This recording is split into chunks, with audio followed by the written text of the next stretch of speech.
এবার 2026 আইপিএল এর জন্য একাধিক মহল থেকে দাবি উঠতে শোনা যাচ্ছিল যে কলকাতা নাইট রাইডার্স 23,75,00,000 টাকায় কেনা ভেঙ্কটেশ আয়ারকে ছেড়ে দিতে পারে কলকাতা নাইট রাইডার্স। তাই এবার এই বিষয়ে ভবিষ্যৎ নিয়ে মুখ খুললেন ভেঙ্কটেশ আয়ার নিজেই। তবে ভেঙ্কটেশ আয়ার কি জানিয়েছেন সেটা জানার জন্য সম্পূর্ণ ভিডিওটা দেখার অনুরোধ রইল।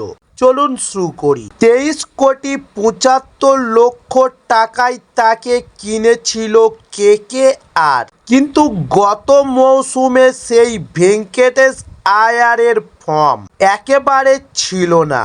গোটা মৌসুমে মাত্র 142 রান এসছিল তার ব্যাট থেকে।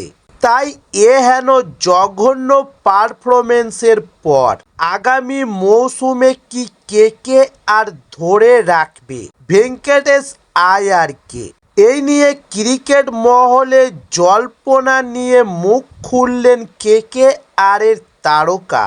তবে নিলামে দীর্ঘ সময় দর কষাকষি করে ভেঙ্কটেশ আয়ারকে দলে নিয়েছিল কলকাতা নাইট রাইডার্স, কিন্তু সাম্প্রতিক সূত্র মারফত শোনা যায় রাহুলকে দলে নিতে চায় কেকেআর। তার পরিবর্তে হয়তো ভেঙ্কটেশ আয়ারকে ছেড়ে দেওয়া হতে পারে। তাছাড়াও গত বছর হতশ্রী পারফরমেন্সের পরও কেকেআরের ভক্তরা এবার ভেঙ্কটেশ আয়ারকে নিয়ে ক্ষিপ্ত।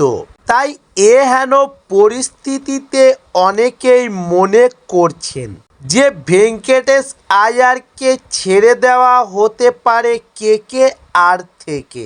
তবে একটি সাক্ষাৎকারে এবার মধ্যপ্রদেশের তারকা ব্যাটসম্যান বলেন যে যাদের মনে আমাকে নিয়ে এত প্রশ্ন তারা তো কেউ আমার কন্ট্যাক্ট লিস্টেও নেই, তাই তারা কি করে ভাবছে সেই নিয়ে আমি মাথা ঘামাবো কেন?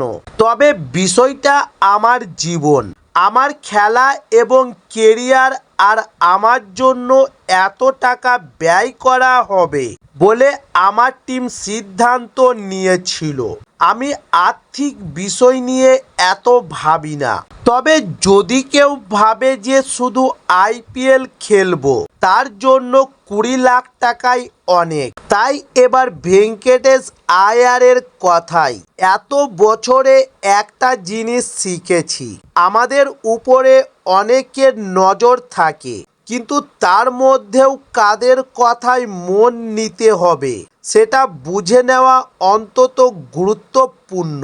এবং আমার জীবনে যাদের ভূমিকা রয়েছে আমি শুধু তাদেরই জবাব। তাই এবার তারকা ব্যাটসম্যানদের কথায় কেকেআরে তার ভবিষ্যৎ নিয়ে কোনো ধারণা নেই। টিম ম্যানেজমেন্টের তরফেও তাকে কিছু জানানো হয়নি এখনো পর্যন্ত।